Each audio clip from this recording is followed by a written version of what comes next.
여러분 반갑습니다. 우리가 인생 살면서 좀 두려워하는 것들이 있어요. 그죠?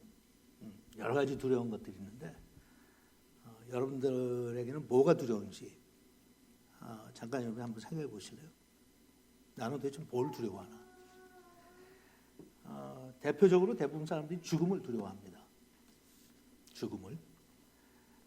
우리 예수 믿는 사람들도 죽은 다음에 천국이 있는 걸 소망하고 알면서도 죽음 앞에서는 굉장히 무너질 때가 많아요. 그냥 두려워요. 그 자신이 없어서가 아니라 그냥 그 사실을 받아들이는 게 두려워요. 젊었을 때는 죽음에 대해서 고민하고 생각하는 사람 별로 없어요. 아주 생각을 안 하는 건 아니겠지만 죽음 먼 훗날에 있는 것 같이 그렇게 느껴져요. 나이를 먹을수록 이제 그 앞에 조금 내 자신을 돌아보게 돼요. 준비됐나? 사람들은 병 걸리는 거 두려워해요. 질병. 그래서 많은 분들이 죽을 때 죽더라도 살아있을 때는 병 좀 안 걸렸으면 좋겠다. 어떤 분들은 그냥 병 들면 고생하니까 그거 자체가 두려운 분들도 있고, 또 어떤 분들은 치매 같은 거 걸려가지고 가족들한테 내가 폐를 끼칠까 봐 그거 싫다. 그런 분들도 있어요. 병이 걸리면 내가 보험이나 이런 게 준비가 안 됐는데 그때 가서 이거 어떻게 해결하지? 질병 두려워해요. 많은 부모들은 아이들이 잘못될까 봐 두려워해요. 성장하면서 특별히 사고를 저지르든지 아니면 문제아가 되든지 인생의 낙오자가 되든지 또는 하나님을 배신하고 떠나든지 여러 가지 그냥 두려움들이 있어요. 오늘 나온 이 사건을 통해서 우리 모두가 다 살면서 자주 대면하는 또 하나의 우리가 싫어하는 단어예요. 뭐라 나에게 실패라는 단어예요. 실패. 어렸을 때부터 우리는 실패를 두려워해요. 실패할까 봐 두렵고 조심스럽고.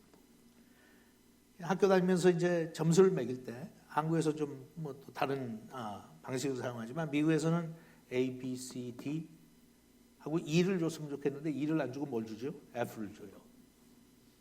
F is bad. F 그냥 창피한 것뿐만 아니라 난 실패한 거예요. I'm a failure. I'm a failure. 잘 학교를 다니면서 대학교 입시를 준비할 때 또 나는 실패할까 봐 두려워요. 졸업하고 나면 직장 구할 때 내가 정말 좋아하는 직장 구하지 못할까 봐, 결혼하면 결혼 실패할까 봐 가장 큰 두려움 중에 하나예요. 아이들 낳으면 아이들 잘못될까 봐, 어디 아플까 봐, 부모로서 내가 충분히 사랑하지 못할까 봐, 부부 사이에도 갈등이 있고 이혼이라고 하는 낙인 찍고 싶지 않아서 힘들고 고달프고 헤어지고 싶은데도 헤어지지 못하고 참고 견디면서 이러다가 우리가 이혼이라도 하면 아이들한테 어떤 또 피해를 줄까, 다른 사람들처럼 실패하고 싶지 않은데 모든 두려움들이 많아요. 실패라는 단어가 굉장히 무서운 단어예요. 그런데 또 보면 실패를 완전히 피할 수 있는 사람은 세상에 단 하나도 없어요. 어떤 종류의 실패를 하느냐 또는 몇 번이나 하느냐의 차이지.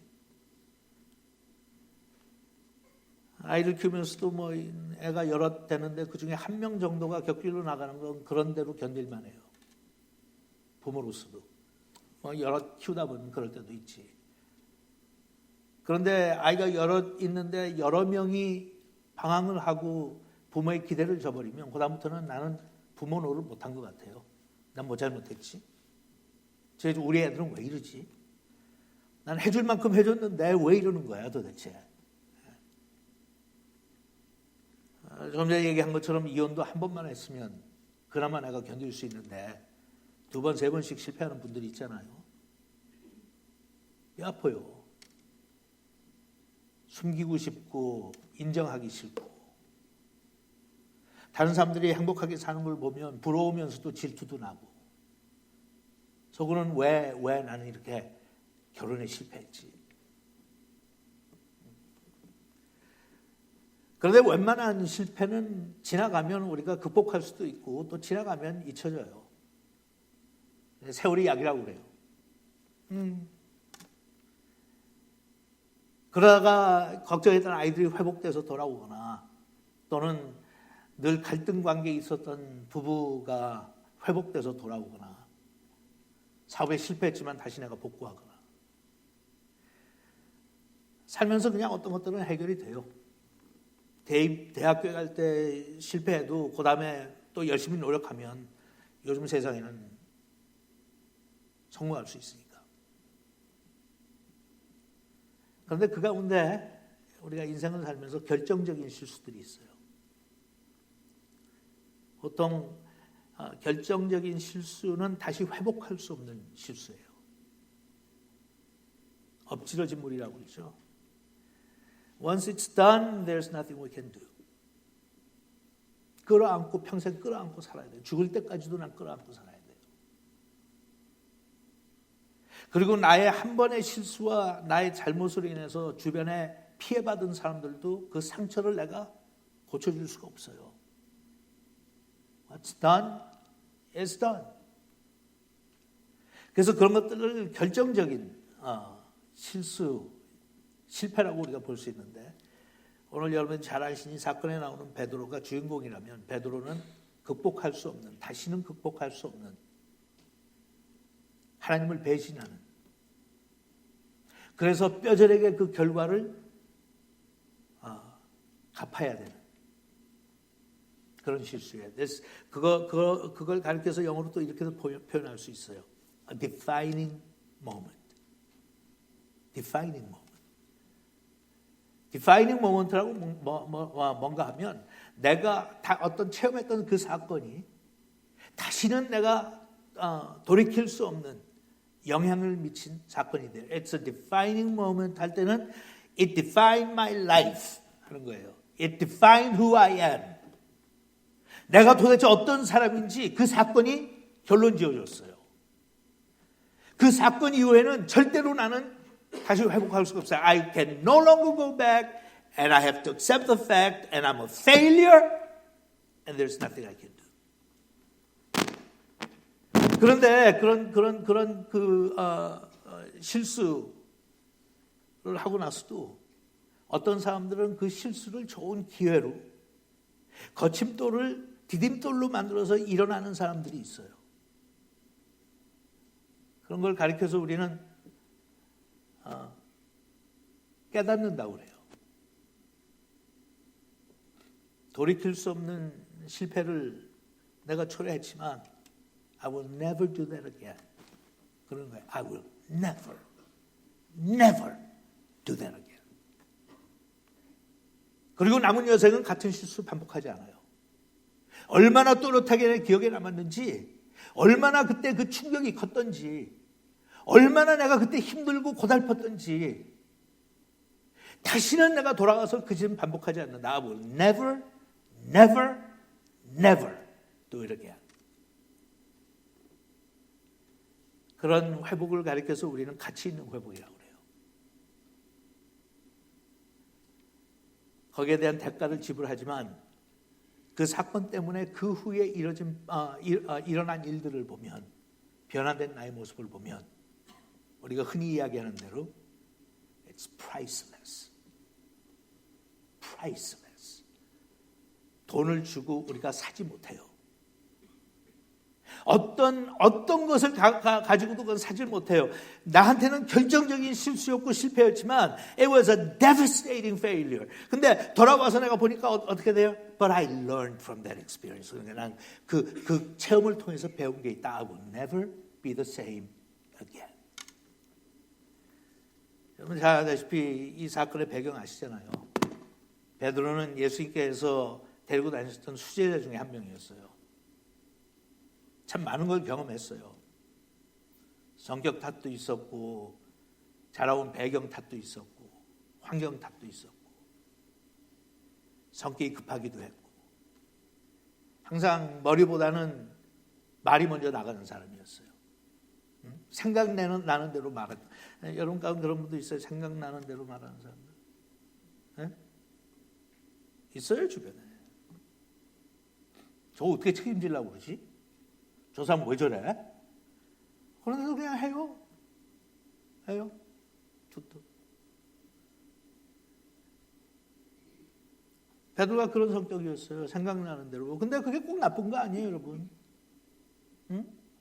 생각나는 대로 툭툭 내뱉는 사람이요. 어떤 사람들은 생전 내뱉지 않는 사람보다 나을 때 많아요. 응? 긍정적인 말을 툭툭 내뱉을 때 얼마나 좋은지 몰라요. 응? 어이, 너 오늘 보기 좋다야. 좋은 일 있어? 좋은 일 없는데도 그런 얘기하면 기분 좋아요. 근데 툭툭 뺐는데 너 오늘 왜 얼굴이 흑골이냐? 어려운 일 있어? 기분 좋게 왔는데도 갑자기 그냥 기분 잡치게 만들으니까 툭툭 내뱉는 게 나쁜 거 아니라니까요. 좋은 소리 내뱉으면 참 좋은 거고 문제 있는 말을 툭툭 내뱉으면 그거는 다른 사람한테 상처 주니까 안 좋은 거고. 베드로가 그랬어요. 유난히 제자들 중에 칭찬도 많이 듣고 꾸중도 많이 들었어요. 응? 폭풍 속에 배가 빠져 죽을 것 같은데 예수님께서 바다 위를 걸어오시잖아요. 그런데 베드로가 제자들과 함께 전부 당황해서 깜짝 놀라갖고 귀신이 온다고 그랬어요. 저 귀신이다. 근데 예수님께서 그러지 마, 야, 괜찮아, 나야. 그랬더니 베드로가 그 다음에 기가 막힌 발언하죠. 당신이 정말 주님이시면 저도 걸어오라고 좀 하시라고. 조금 무게를 잡고 조심했는지 모르지만 일반 다른 친구들, 동료들은 그 소리 안 했어요. 예수님께서 그 말씀 듣고, 소리 듣고 뭐라고 했어? 오라고. 그랬더니 베드로는 바다 위로 걸었어요. 제가 아는 유일한 사람이에요. 바다 위를 걸었어요. 예수님밖에 없었어요. 바다 위 걸은 사람. 근데 예수님 왜? 베드로 걸었어. 왜? 그냥 나오는 대로 말하다 보니까. 예, 그거 뭐 앉아갖고 심각하게 고민을 했겠어요? 뭐 신학적으로 그거를 조직적으로 생각을 해가지고 예수께서 저러신데 내가 믿음을 사용해서 걸어올 수 있게 해달라고 해서 예수께서 말씀 들어 이런 생각 없었어요. 그냥 툭 튀어나오는 게 불안하니까 동료들은 전부 다 귀신 나왔다고 펄쩍펄쩍 뛰고 있으니까 그리고 혼자 생각하고 저기 귀신인지 예수님인지 파악을 해야 될 거 아니에요? 그러니까 툭 튀어나온 게 주님이시면 저도 좀 걸어오게 해달라고. 그냥 자기는 바다 위를 걷지 못하는데 걸어갈 수 있으면 그건 누구예요? 주님이시다. 근데 그렇게 툭툭 내뱉었는데 그 다음에 또 문제 저질렀죠. 예? 갑자기 두려움이 찾아왔어요. 그러니까 물에 빠지기 시작했잖아. 예? 그랬더니 그 다음에 또 툭 튀어나오는 말이 뭐예요? 물에 빠지니까. 예? 어떤 사람들은 그럼 문제 생기면 분석부터 하려고 그러고 고민부터 하려고 그래요. 근데 베드로는 뭐라고 했어요? 나도 살려달라고 그랬어요. 사람 살리라고. 우리가 볼 때 되게 웃기는 거죠. 근데 예수님께서 또 살려주세요 와가지고 건져주시잖아. 여러분 베드로가 한 번 바다 위를 걸은 줄 아세요? 2번 걸었어요. 물에 빠진 거 건져주셔가지고 다시 배로 돌아가셨잖아. 그때 베드로가 뭐 수영해서 돌아갔겠어요? 예수님하고 손잡고 같이 걸어갔어 바다 위로. 그리고 나서 거기서 기고만장했죠. 그래갖고 그 다음에 예수님께서 말씀하시면서 앞으로 예루살렘 들어가면 십자가로 내가 죽을 거라고 바로 그 예수님께서 경고하시기 전에 무슨 사건이 있었어요? 그래서 사람들은 난 누구라고 그러냐? People say I am. 그랬더니 주변에 뭐 엘리야다, 모세다, 뭐 세례 요한이다 쭉 얘기하는데 예수께서 베드로한테 물어보시죠. 시몬아, 넌 내가 누구냐? 정답하잖아요. 주는 그리스도이시여 살아계신 하나님의 아들이라고. 난 그 장면을 보진 못했지만요. 그냥 책을 읽으면서 우리가 이렇게 떠오르는 것들이 있잖아요. 예수님께서 그때 가장 행복한 웃음을 지으셨던 것 같아. 너무너무 기뻐하셨어요. He was so happy. 그러면서 예수님께서 칭찬하시죠. 바요나 시몬아, 넌 참 복이 있다. 이것을 너에게 알게 하는 것은 네가 아니라 혈육이 아니라 하늘에 계신 아버지께서 알게 해주셨다. 넌 평소에 머리 나쁜 놈이 웬일이냐? What a fantastic discovery. 그냥 베드로는 또 우쭐하잖아요. 신나가지고 저 주위에 있는 사람들한테 나. 그러니까 그 말씀하신 다음에 예수께서 얘기하시죠. 3일 내가 예루살렘에 들어가서 붙잡히고 3일 만에 난 죽을 거라고, 살아날 거라고. 그랬더니 그 다음에 베드로가 어떻게 또 펄쩍펄쩍 뛰어요. 예? 이게 기고만장이 아니면 뭐예요? 펄쩍펄쩍 뛰면서 말도 안 되는 말씀하지 말라는 거예요. 예수님한테. 이게 가능한 거예요? 아니 지가 뭔데 예수님한테 그런 말씀하지 말라고. 우리 그런다니까요. 조금 잘했다고 칭찬받으면 그 다음에 금방 기고만장해져요. 그래갖고 막 하나님을 다스리려고 그래. 하나님한테 이러라 저러라 하고, 자기 마음에 안 들면 마음에 안 든다고 그러고. 그러니까 예수님께서 뭐라고 하셨어요? 야, 이 마귀 새끼야. 직역이에요, 직역. 야, 이 마귀 새끼야. 응? 넌 지금 무슨 소리 하고 있냐? 사탄아 물러가라. 에? 바요나 시모나 내가 복이 있도다 하는 말씀 듣는 그 순간 돌아서자마자 야, 이 마귀 새끼야. 내 뒤로 꺼져.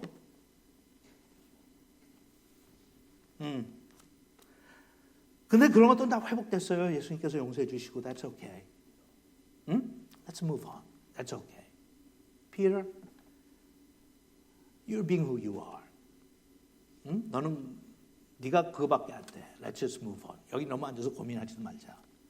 Next 하고 넘어갔어. 근데 오늘 같이 나눈 이 사건은 넥스트가 없었어요. 또 입 바른 소리 하라고 장담했죠. 나는 주님과 함께 십자가에 달려 죽겠다고. 거기까지만 해도 되는데 그 다음에 또 과장했죠. 다른 사람들은 다 떠나도 나는 남을 거라고. 어디서 그런 자신감, 그런 어디서 오는 거예요 도대체? 여러분 정신없을 때 그런 고백 하나님 앞에 종종 하죠? 아마 여러분 가운데 모르겠어요. 몇 명이나 될지 모르지만 항상 요 정도 교회 모이면 꼭 있으니까. 젊었을 때 은혜 받았을 때 무슨 부흥에 참석했다가 막 은혜가 폭풍 좀 쏟아질 때 헌신한다고 약속하고, 예? 그때 튀어나오는 말 하죠. 막 목사 되겠다고, 선교사 되겠다고.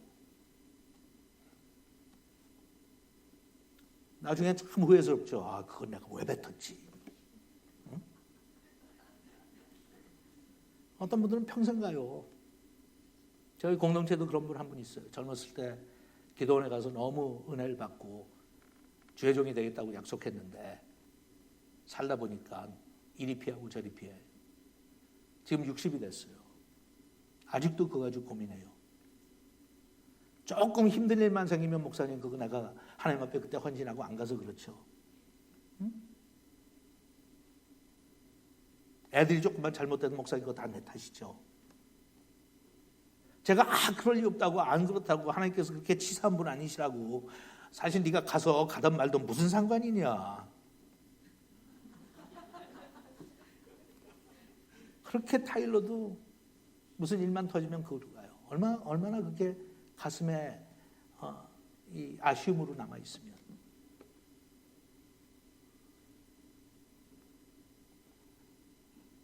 근데 베드로가 그렇게 장담을 했는데 못했죠. 예수님은 모른다고 부인을 3번씩이나 했잖아요.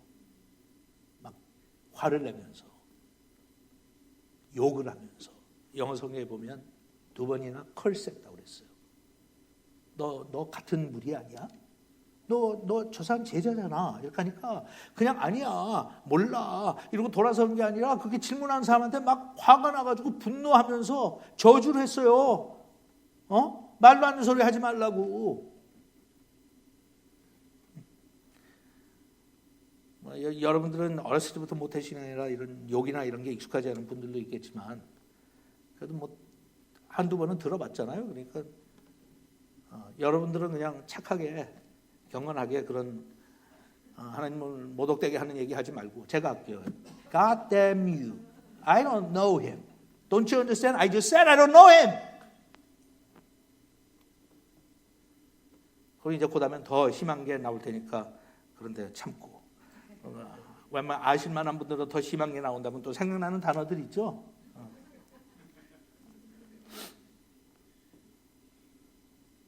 그리고는 닭이 울어요. 닭이 비참해지죠. 불과 얼마 되지 않은 시간에 난 절대로 안 그런다고 했는데, 나는 죽을 때까지 따라가겠다고 그랬는데, 주변에 있는 다른 동료들 흉을 보면서 너희들은 다 예수님 배신해도 난 안 한다고 그랬는데, 거기서 끝나지 않고 그렇게 막 정신 차리고 지금 자기가 한 짓이 어떤 짓인지 깨달은 그 순간에 예수님하고 눈이 마주치죠. 그때 베드로는 주저앉아서 울기 시작해요. 통곡했어요. 왜냐하면 베드로는 알았어요. This is it. 다시는 돌이킬 수 없다.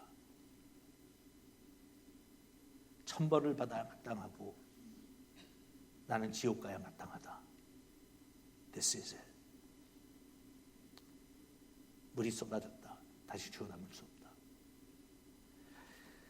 그리고 나서 곧 예수님께서는 십자가에 달려 돌아가세요. 자신이 없어서 가까이서도 못 보고 멀리서 쳐다보는 거예요. 그 고통을, 그 아픔을, 그 죄송함, 연민. 행동으로 제대로 옮기지는 못했지만 그래도 가슴 깊이 남아있는 예수님에 대한 사랑, 고마움. 그때 내가 같이 옆에서 죽었다면 얼마나 좋았을까. 나는 왜 이런 사람밖에 안 되지? 참 한심하다. 말이나 하지 말걸. 그리고 끝났어요. 예수님께서 부활하시고 난 다음에 주변에 있던 사람들은 예수님이 부활하셨다고 소식을 전하면서 예수님을 봤대요. 우린 봤다고. 근데 베드로의 앞에는 예수님께서 나타나시질 않아요. 끝났구나. 내 생각대로 결국 끝났구나. 하긴 그래. 나는 저주 받아 마땅해. 나 같은 놈이 어디 있겠어. 그리고 예수님께서 날 한두 번 용서하셨어. 한두 번 회복시켜 주셨어. 근데 나는 기회가 있을 때마다 그분의 얼굴에 침을 뱉으면서 뺨을 때리면서 나는 저 사람 모른다고, 함께 엮지 말라고.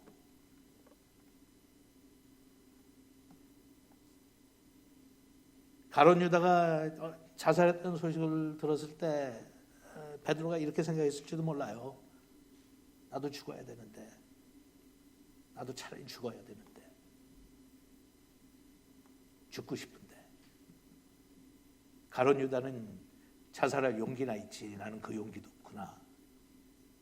가치 없는 인간, 쓸모없는 인간이구나. 그런데 예수님께서 나타나시잖아요. 새벽에 바닷가에서. 베드로의 실수를 용서하고 회복시켜 줄 수 있는 분은 단 한 분밖에 없었어요. 예수님밖에.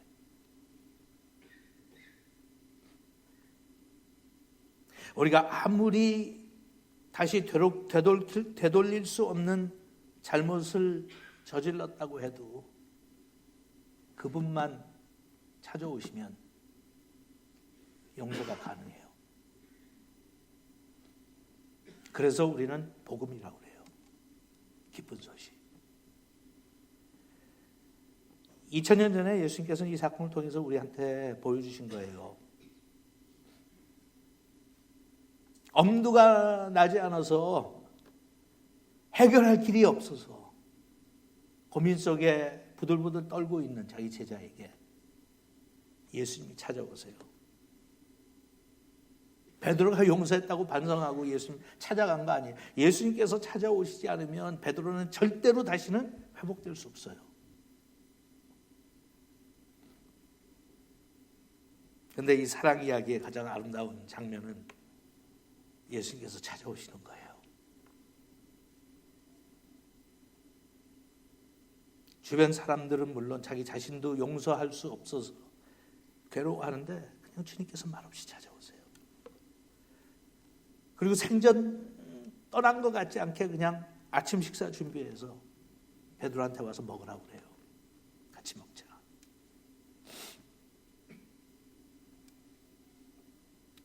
용서하시면서도 너무 고민하지 않게, 너무 자존심 상하지 않게, 너무 박탈감 느끼지 않게 예수님께서 먼저 찾아오셔서 가장 일상적인 거 같이 하다고 초청하세요. 베드로야, 같이 먹자. 그 당시 지금도 그렇지만 특히 그 당시에는 식사를 같이 나눈다는 거는 그냥 같이 배고프니까 먹고 헤어지는 거 아니에요. 깊은 관계를 의미해요. 같이 먹자.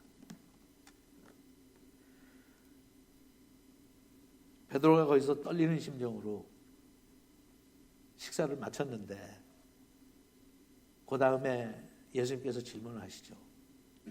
불편한 질문이에요. 피하고 싶은 질문이에요. 너 뉘우쳤니? 너 깨달았니? 너는 이제 마음 굳게 먹었니? 차라리 그렇게 물어보시면 좋은데 가장 아픈 질문을 하세요. 시몬아, 너 나 사랑하니? 너 나 사랑하니?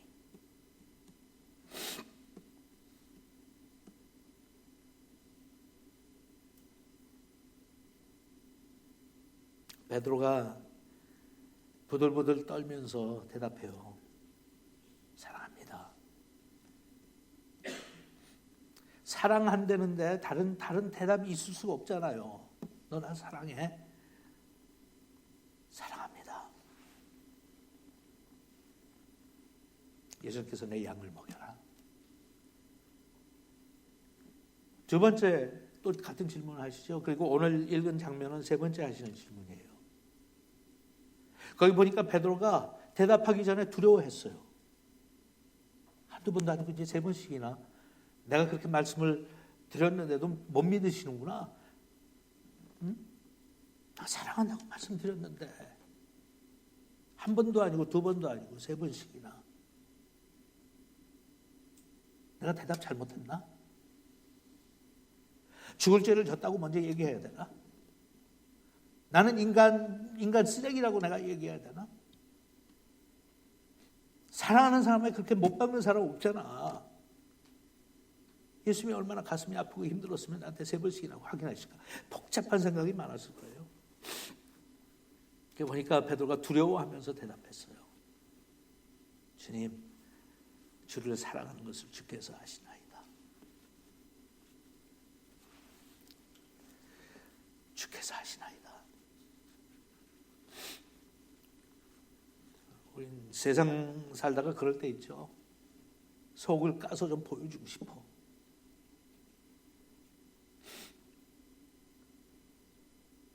사람들이 나한테 하는 소리가 그 소리가 아닌데, 나는 그런 짓 하지 않았는데, 나는 그런 사람 아닌데 왜 오해하지?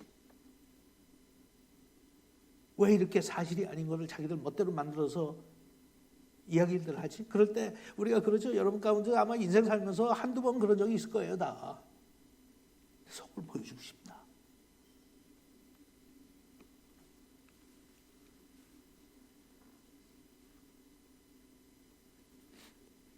저도 인생 살면서 자주는 아니고 여러 번은 아닌데 그런 사건이 한두 번 있었어요. 여러분 멀쩡한 사람이 왜 자살하는지 궁금할 때 있죠. 많은 걸 누리는 것 같은데 왜 저 사람 그냥 자살하지? 어떨 때는 자기가 받는 오해나 이런 것들이 다른 방법으로 풀어줄 수가 없으니까 죽고 싶은 거예요. 다만 그냥 행동으로 옮기는 거지.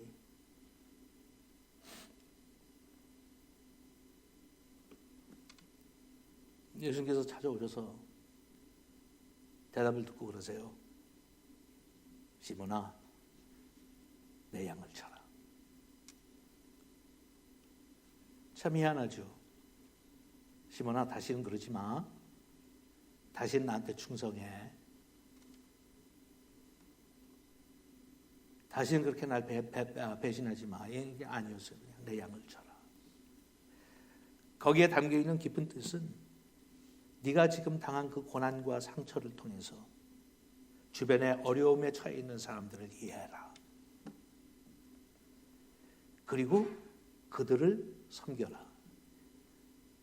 여러분 교회 이름이에요. 목양해라. 목양해라.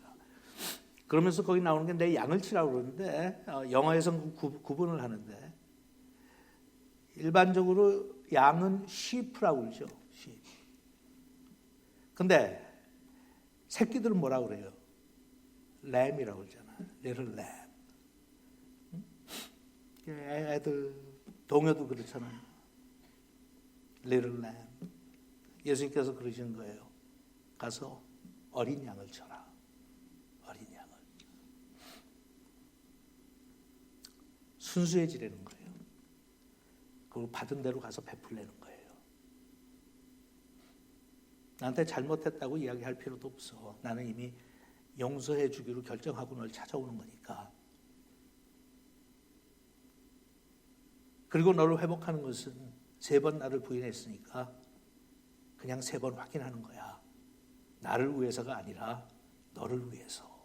시몬아, 네가 나를 모른다고 그렇게 강하게 부인하고 저주할 때 그때도 나는 알았어. 네가 나 사랑하는 거.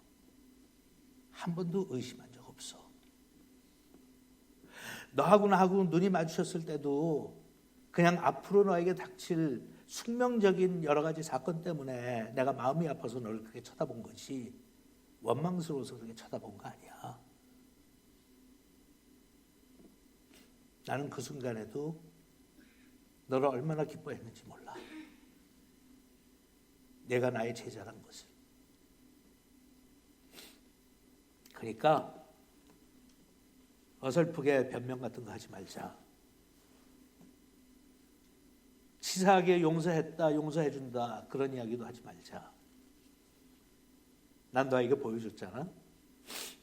너를 얼마나 사랑하는지. 내 생명까지 너를 위해서 내줬으니까 내 사랑을 의심하지 마. 다 이루었다고 마지막 고백을 할 때도 너의 실수와 허물을 용서하겠다는 것도 담겨 있었고 앞으로 너를 회복시켜 주겠다고 하는 것도 담겨 있었고 그리고 앞으로 네가 그것을 발판으로 멋지게 살 거 이미 다 담겨 있어. 다 이루었다는데. 그러니까 나가서 그냥 열심히 사랑하자. 열심히 사랑하자.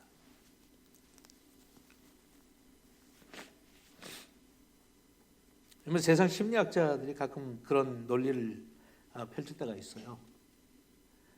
내가 받은 고통이나 상처 회복하는데 회복하는 기간은 받은 것만큼의 기간이 필요하다. 그러니까 누가 나한테 3년 동안 잘못했으면 그 사람을 정말 완전히 용서해 주기 위해서는 말로 이론적으로 용서해 주는 건 당장 할 수 있어요. 근데 웬만해서는 용서해 줘도 그 받은 상처는 그렇게 쉽게 사라지지 않아요. 가끔 문득문득 떠올라서 그것 때문에 고민하고 힘들어하고 아파하고 그래요. 그게 회복되는데 얼마 걸리냐고 물어보면 3년 걸린 상처는 3년 걸려서 회복된다. 아무는데. 그죠? 그러니까 우리 신체적으로도 그렇잖아요. 뭐 하다가 종이로 스쳐 지나가면서 벨 때 페이퍼 컷이라고 그러죠. 그건 별로 치료하지 않아도 금방 나요. 그 다음 날이면. 근데 부엌에서 음식을 조리하다가 칼로 한번 깊이 상처를 나면 그거는 며칠 걸리죠. 내가 어디가 아파 수술할 때 깊이 째고 들어가서 수술하면 그거 회복하는 데는 몇 달 걸려요. 몇 달.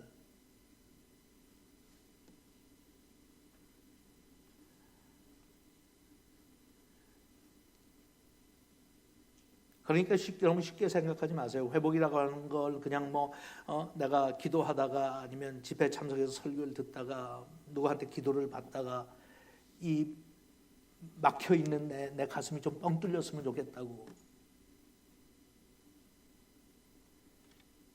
그냥 누가 지나가면서 한마디해서 그게 나한테 상처가 됐다면 그건 돌아서면 잊어버려요. 상처가 무슨 상처. 근데 정말 내가 신뢰하고 믿고 내 인생을 같이 나눴던 가족이 한번 배신하면 어떻게 용서 안 하겠어요? 용서해야죠. 내가 누구라고 용서를 안 해. 나도 죄인인데 다 용서해요. 마음 털어놓고 좋은 생각하면서. 그런데 그렇게 하다가도 가끔가다 그 사건을 상기시켜주는 지나가면서 무슨 한 장면만 봐도 다시 그냥 돌아와요. 그 사람 미워한다는 거 아니에요. 그냥 아파요.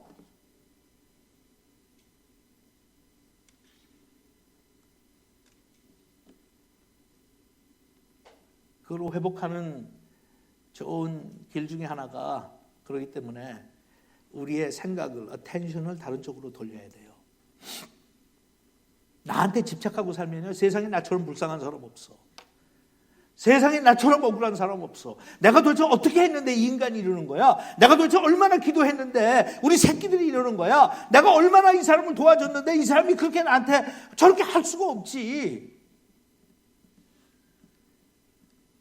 그러고 살면 그 상처 아물질 않아요. 그런데 유일하게 그것을 해결할 수 있는 방법을 예수님께서 제시하신 것을 베드로야, 너 더 이상 쳐다보지 마. It's not about you. It's not about you. 너보다 훨씬 더 아픔을 가지고 사는 사람들 주변에 어려운 사람들 많어. 그들을 바라볼래? 그들을 도와줄래? 그러다 보면 네가 회복돼.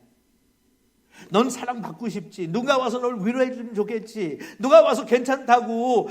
넌 그래도 훌륭한 사람이라고. 넌 그래도 베드로 아니냐고. 수혜 중에 한 명 아니었느냐고. 정답을 얼마나 여러 번 해서 예수님한테 그렇게 칭찬을 받았잖아. 너 훌륭한 사람이야. 이런 말 들으면 회복될 것 같지만요.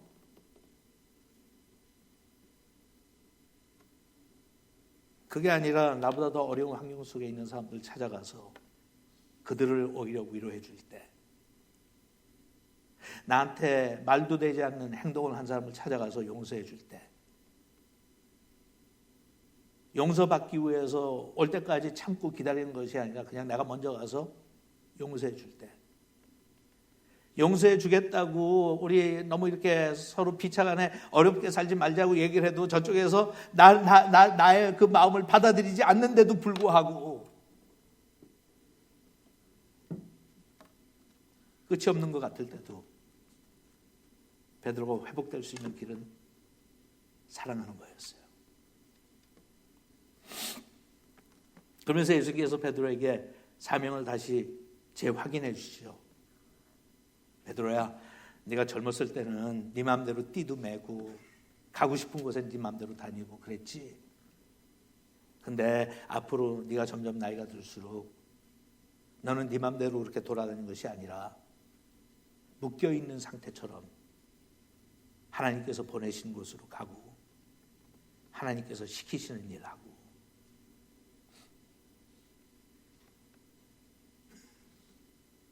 그러면서 베드로가 어떻게 죽을 것인가에 대해서도 미리 예언처럼 말씀해 주시죠. 그러다가 너는 사람들에게 붙잡힐 거야. 그래서 너도 나처럼 십자가에서 죽음을 맞이할 거야. 네가 실패했을 때는 큰 소리치고 장담했지만 내 곁에서 같이 죽지 못했지. 그런데 이번에는 네가 장렬하게 그렇게 죽음을 맞이할 수 있어. 넌 할 수 있어. 그렇게 할 거야. 우리가 역사적으로 다 아는 이야기죠. 성경에는 기록되어 있지 않지만 베드로의 죽음에 대해서 내려오는, 적어도 전통적으로 내려오는 이야기가 있잖아요. 그게 전설인지 사실인지 모르지만 사실이 아니라고 부인할 수도 없는, 전해 내려오는, 교회에서 전해 내려오는 이야기.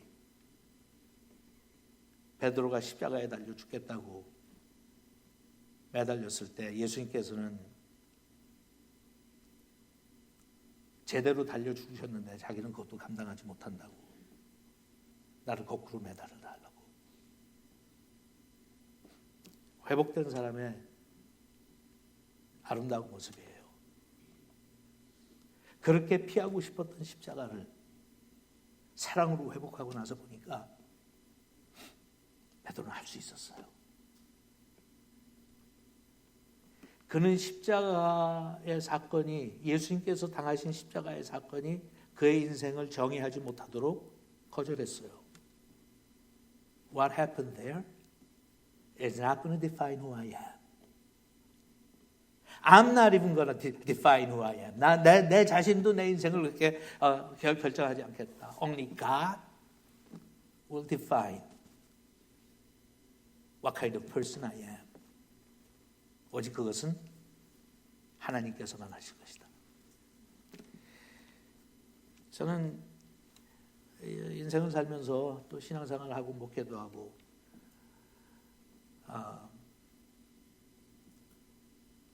목회가 올해 만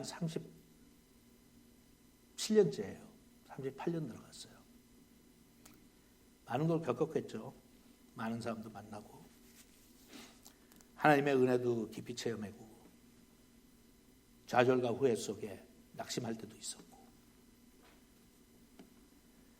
많은 것을 겪었는데 그렇게 겪어가면서 제가 젊었을 때 내린 결정이 하나 있었어요.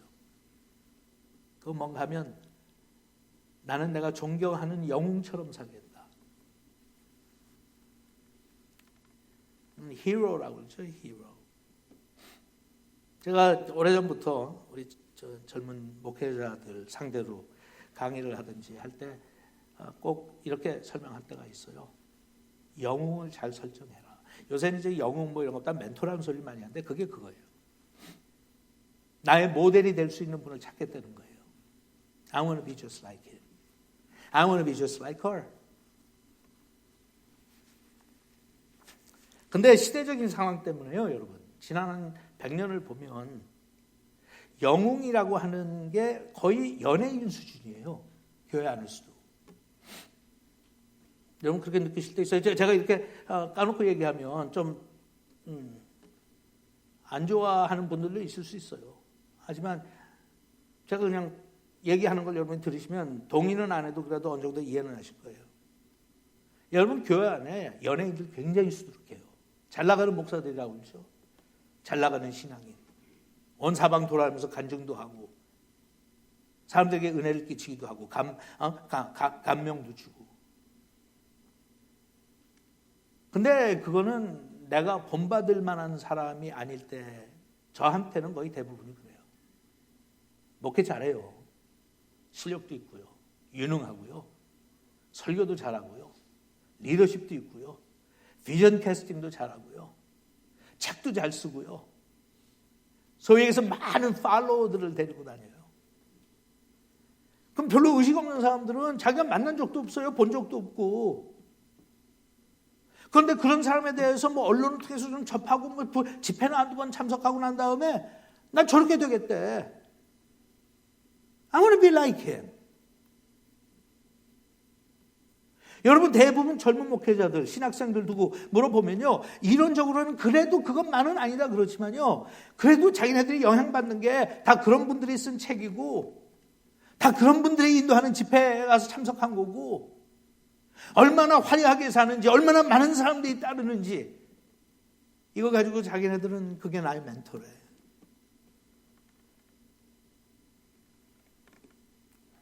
저는 눈치가 빠르서 그런지 머리는 안 좋은데 눈치가 빠르거든요. 젊었을 때도 주위에 있는 다른 소위 성공했다는 목사님들 보면서 저건 아니다 그랬어요. 저건 아니다.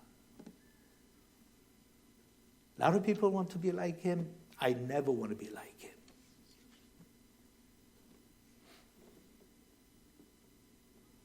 그래서 저는 언제가부터 구별했어요. 나한테는 저 사람한테 가서 한 수 배울 것 많다. 그분들이 다 뭐가 근본적으로 잘못됐다는 거 아니에요. There are things I can learn from this person. 목회에 관해서든지 인품에 관해서든지 삶의 방식에 관해서든지 They've got something. 아무것도 없는데 그냥 그렇게 성공하는 거 아닙니다. 인기 연예인이 뭐 노래도 음치로 못 부르는데 뭐 모습이 화려하고 얼굴이 잘났고 춤을 잘 춘다고 누가 그거 인정해요?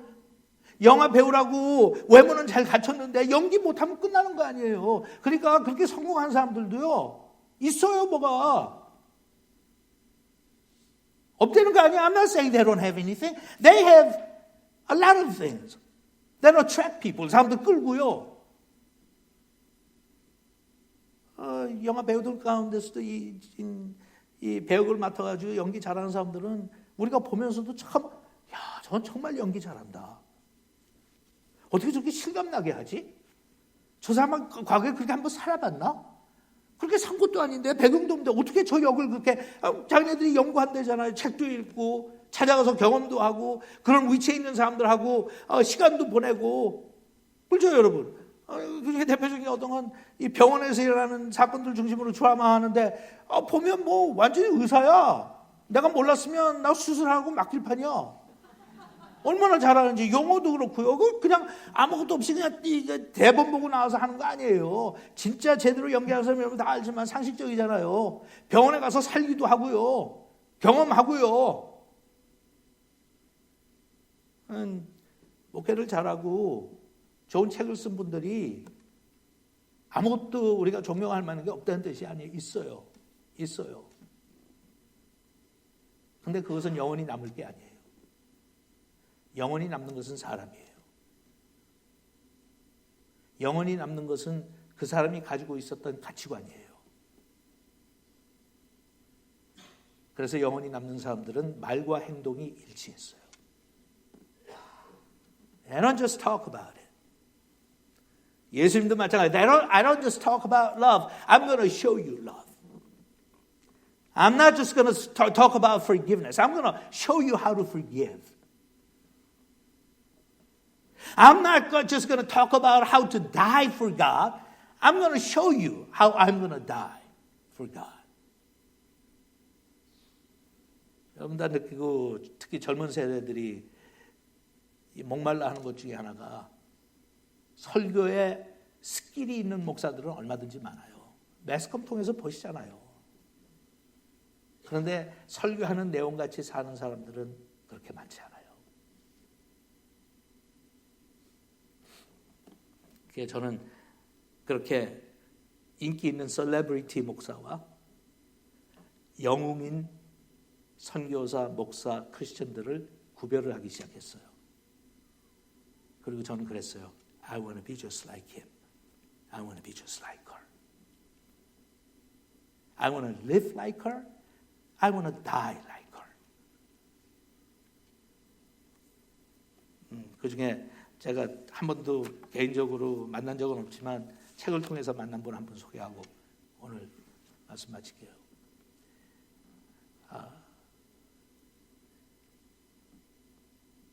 19세기 말, 20세기 초반에 살았던 분이에요. 미국 분인데 이름은 윌리엄 보든이라고 B-O-R-D-E-N. 굉장히 부유한 가정에서 태어났어요. 보든이라고 하면 그 당시에 뉴욕 스탁 익스체인지에 상장까지 돼 있던 진짜 큰 규모의 기업가의 손자로 태어났어요. 할아버지가 기업의 창시자였어요. 그러니까 태어날 때부터 소위 우리가 얘기하면 금수저 갖고 태어난 거예요. 그죠? 금수저. 대학교 가기 전에 할아버지가 유산을 나눠주고 그랬으니까 그런 할아버지 좀 만났으면 좋을 텐데. 돌아가실 때는 그동안에 돈 좀 있다가 다 날려버리고 대부분 우리 주변에 할아버지들 다 그러고 아버지들도 그런 사람들 천지고. Anyway. 그래서 대학교 가기 전에 이미 할아버지가 돈 좀 줘서 $1,000,000를 이상을 가지고 있어 밀리언이었어요. 근데 이게 1800년 말 1900년 초기니까 요새 시가로 얘기하면 그게 that's not just $1,000,000. 제가 한번 알아봐야 될 텐데 그냥 제 짐작으로는 제가 살 때는 $1,000,000,000인데 120년 전에 밀리언이면 그죠? 네. 제가 워싱턴에 1971년에 왔거든요. 그때 역시 잘 사는 집들 맥플레인 아니면 뭐 포터맥 이런데 그때 지금 얘기하면 저택 있죠. 도대체 저런 집은 뭐하러 지었나 싶을 정도로 큰 집들. 그때 20만 불이면 샀어요. 응? 제가 대학교 다닐 때 저는 조기유학을 왔거든요. 고등학교 때부터. 대학교를 다니니까 하루는 저희 아버지가 들리셨다 그러시더라고요. 야, 뭐 남의 집에서 렌트를 하느니 내가 집을 하나 사줄 테니까 네가 다른 하숙생들 받아가지고 그냥 살아라. 예? 저는 그때는 저는 또 어리니까 누가 그걸 원해요? 하숙생들 두고 그거 다 관리해야 되고 집은 무슨 집 그냥 나는 아파트에 방 하나만 있으면 딱 좋으니까. 그래서 제가 거절했어요. 그 후에 얼마나 두고두고 후회했는지 몰라요. 왜냐하면 그때 사주했다는 집이 저쪽 이 프린스 조지스 카운티에. 근데 그때는 또 이제 그 시대가 다르니까 그때 2만 5천 불 주면 집 샀어요. 지금 갖다 팔면 50만 불 이하로는 절대로 못 사요. 그렇잖아요. 그게 불과 내가 미국 와서 한 40년 그 사이에 생긴 일인데 그때 밀리언웨어면 대단하죠. 그러니까 아주 진짜 금수저타고 태어났어요. 아버지는 교회 생활을 전혀 안 하신 분이었고 어머니는 교회 생활을 착실하게 열심히 했던 분이에요. 하나님을 인격적으로 만났고. 그래서 아버지하고는 교회를 같이 다니지 않았지만 일요일이 되면 늘 엄마하고 교회를 다녔어요. 모태신앙이죠. 교회를 다니면서 곁길로 가지 않고 그냥 열심히 하나님을 믿고 하나님을 사랑하고 그렇게 자랐어요. 고등학교를 졸업했어요. 고등학교를 졸업하고 이제 대학에 가려고 그러는데 하루는 집에서 이렇게 걸어가는데 아버지가 서재에 계시더니 부르시더래요. Hey William, can you come in? 서재로 들어갔더니 아버지가 여기 앉아라. 앉았어요. 아빠가 너한테 좀 제안하고 싶은 게 하나 있는데 뭔가 궁금해갖고 눈방울이 그냥 반짝반짝 빛나면서 앉아서 얘기를 듣는데 아버지가 야, 대학교는 언제든지 갈 수 있는 거 아니야? 이건 한국 부모하고는 완전히 반대죠. 공부도 때가 있어. 대학교는 아무 때나 갈 때 가야 돼. 네 친구들 다 가는데 같은 때 가야지. 안 가면 뭐 큰일 나는 것처럼. 근데 이 아버지가 대학교는 언제든지 갈 수 있는 거 아니야? 너 한 1년만 연기할래? 아버지한테 왜요? 그랬더니 사실 네가 대학교 가서 배우기 전에 좀 세상을 경험했으면 좋겠다. 내가 세계 일주 보내줄게. 우리한테는 뭐 꿈 같은 얘기지. 그러니까 뭐 그거 싫다는 사람이 누가 있겠어요? 윌리엄이 그랬어요. 가겠다고. 그래서 아버지가 경비 다 되어갖고 세계 여행을 1년 동안 했어요. 유럽을 해서 다 돌다가 아프리카로 해가지고 이제 중동아시아 거쳐가지고 아시아로 왔어요. 마지막 간 곳이 중국이었어요. 중국에서 끝나면 비행기 타고 집으로 돌아갈 판이에요. 중국을 이곳저곳 다니다가 참 희한한 그 소수민족을 발견했어요. 칸스라고 하는 족인데 지금도 있어요. 중국에. 칸스. 거기 가서 보니까 중국 사람들이 전부 무슬림들이에요. 회교도인들. 그게 신기하더라고. 그래서 거기서 오랫동안 같이 거했어요. 그러면 지금도 중국에서는 회교도인들 박해하잖아요. 그죠? 자기들끼리 먹는 것도 옷 입는 것도 언어도 완전히 아랍 사람들이야. 살들이에요. 근데 거기서 같이 지내면서 대화도 하고 이렇게 지내는데 어느 날 갑자기 윌리엄한테 이상한 생각이 떠오르는 거야. 가만히 있는데 하나님께서 너 미국 돌아가서 공부 마치고 돌아와서 여기서 이들과 같이 가면서 선교할래? 선교사가 되라고 부르시는 것 같은 거예요. 이 사람들 생전 처음 만났는데 이 족속한테 돌아가서 네가 선교를 했으면 좋겠다. 그러니까 제가 영웅이라고 그랬잖아요. 제가 영웅처럼 생각하고 본받고 싶은 분들은 단순해요. 복잡하지 않아요. 그냥 거기서 결정해요.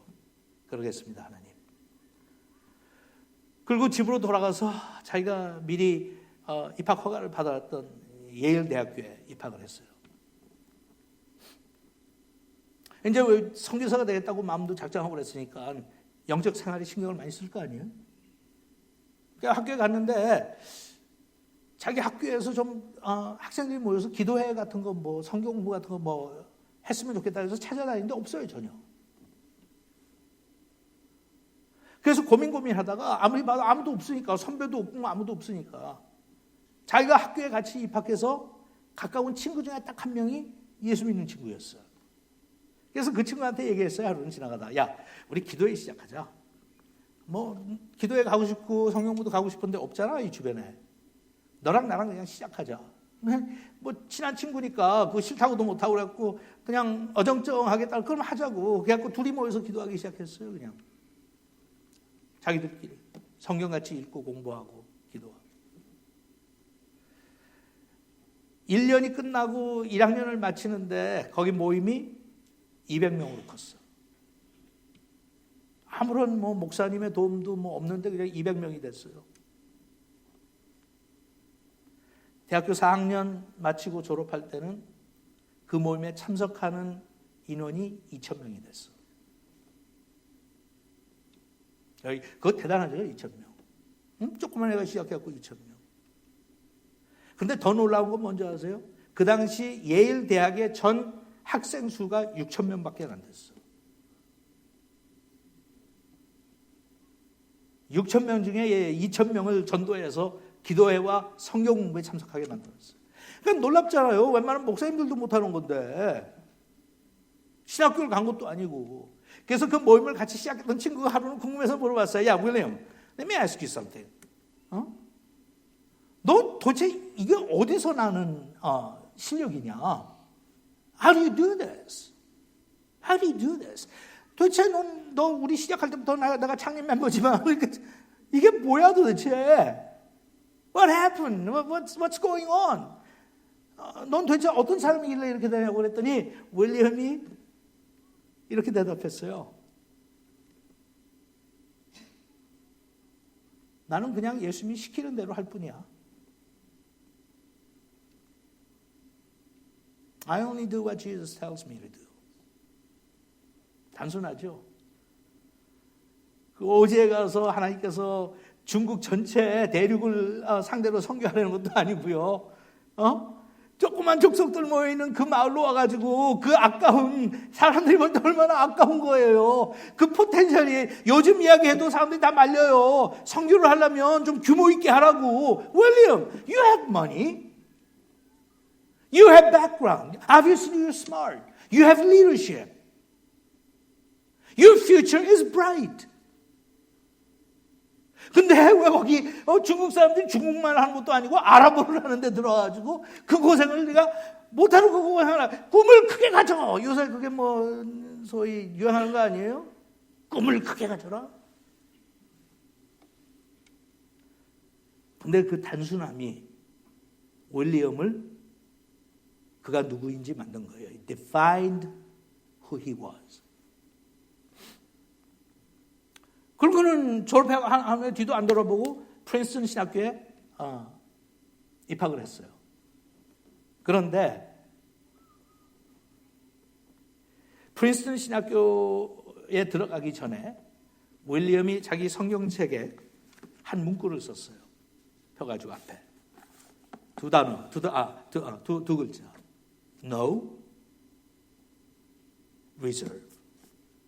나한테는 예비해 놓은 것이 없다. 우리 흔히 교회 안에서도 듣는 소리하고 정반대죠. 선교를 가려고 해도 복음도 착실하게 하고 네트워크도 좀 하고. 너 준비해 놓은 게 뭐야? 뭐 준비했어?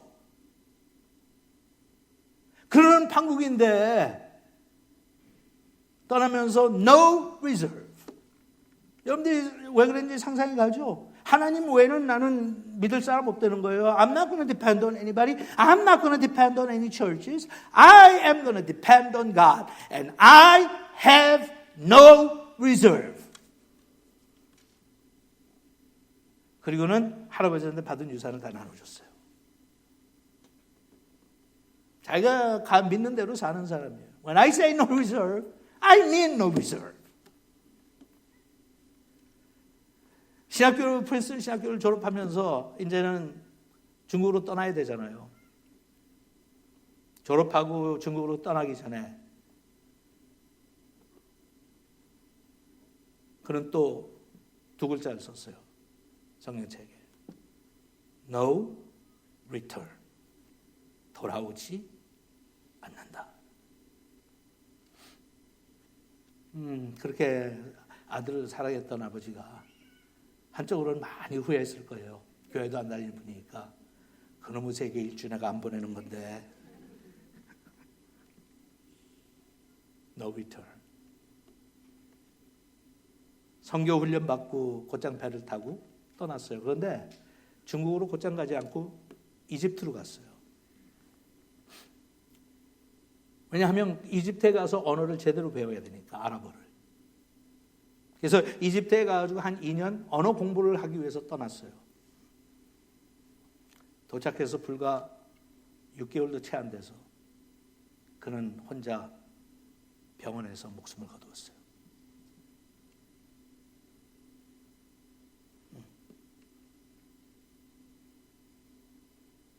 메넌자이러스가 생겨서.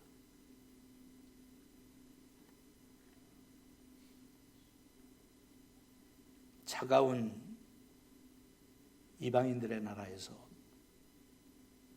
꿈을 펼치기는커녕 시도 한번 하지 못하고 차가운 병원에서 가족도 없이 26살의 나이에 세상을 떠났어요.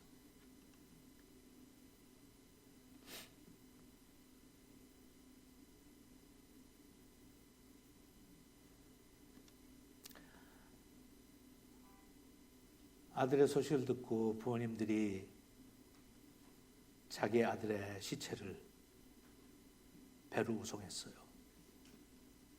시카고에 도착하니까 장례식을 치러줬어요. 아들을 잃은 슬픔 속에 잠겨있던 아버지가 아들을 마지막으로 보내면서 저 관 속에 뭘 넣어줄까 생각하니까, 가만 생각하니까 아들이 그동안 늘 들고 다니고 사랑했던 성경책이 생각이 났어요. 그래, 우리 아들이 평소 그렇게 사랑하고 좋아했던 성경책을 넣어줘야지. 아들의 성경책을 가져다가 넣기 전에 이렇게 펼치는데 보니까 거기에 그 글들이 써 있는 거예요. No reserve, no return. 그런데 그 밑에 두 글자가 또 새겨져 있었어요. 병원에서 혼자 세상 떠나기 전에 마지막으로 쓴 두 개의 글자였어요. 후회는 없다. No regret. No regret. 후회는 없다. 정말 그리스도를 알고 그리스도 안에서 회복된 사람의 고백이에요. 나는 하나님께서 정의해 주신 그대로다. 나는 중국의 칸수족을 상대로 선교를 하겠다고 내 젊은 인생을 다 바치면서 아버지의 만류에도 불구하고 주변 사람들이 붙잡는 거에도 불구하고 나는 가야만 한다. 나는 가야만 한다. There's no return. 하면서 간 그가 가슴에 가지고 묻고 살았던 그 꿈을 한번 펼쳐보기도 전에 차디찬 시체로 이방 나라에서 도와줄 사람 하나 없이 세상을 뜰 때 아쉽다. 정말 아쉽다. 하나님 너무하십니다. 한 번도 중국 땅에 제대로 발도 들여보지 못하고 나는 이렇게 죽습니까? 아쉽습니다. 내 인생이 아쉽고 내 젊음이 아쉽고 나를 통해서 아파할 부모님들 생각하면 아쉽고. 그런데 그런 그랬어요. No regret. 제 영웅이에요. 그렇게 살고 싶다. 예수님께서 베드로에게 회복시켜 주시면서 하신 말씀이 앞으로 그가 어떻게 죽을 것을 미리 말씀해 주셨어요. 사는 것도 중요하지만 when you die, die like this. 너는 이렇게 죽을 것이다. 여러분 행복하게 잘들 사세요. 저나 여러분이나 자주 만날 형편은 아닐 테니까 하지만 우리 잘 죽읍시다. 잘 죽읍시다. 회복된 사람답게 미련 없이 후회 없이 그렇게 살다 그렇게 하늘나라 가서 그렇게 만납시다. 같이 기도하죠. 아버지 하나님, 사는 것이 참 행복하고 좋습니다. 이 막막한 바다와 같은 인생길에 어쩌다가 주님을 만나게 돼서 주변 사람들은 사는 것이 힘들다는데 저희들도 힘들지만 그래도 힘든 것 모르고 주와 함께 살다 보니 여기까지 왔습니다. 그래서 우리는 잘 죽어야 합니다. 후회하지 않고 죽어야 되고 미련 없이 죽어야 되고 그렇게 했으면 정말 하나님께 보답하는 인생이 될 것 같습니다. 그러므로 앞으로 저희들은 지혜롭게 남은 여생을 계수해가며 젊은 윌리엄 볼튼이 후회 없다고 고백하며 죽었던 것처럼 우린 잘 살았으니까 여기까지 살았으니까 살다 보니 지금 내가 여기까지 왔으니까 좋은 아내, 좋은 남편 주시고 자식들 잘 자라게 하시고 신앙생활 열심히 하는 귀한 아들, 딸 하나님께서 만들어 주셨고 저희는 언제든지 부르시면 갈 준비가 됐습니다. 그런데 잘 가기 원합니다. 그렇게 살 수 있도록 주님께서 저희들 도와주시옵소서. 예수님의 이름으로 기도합니다.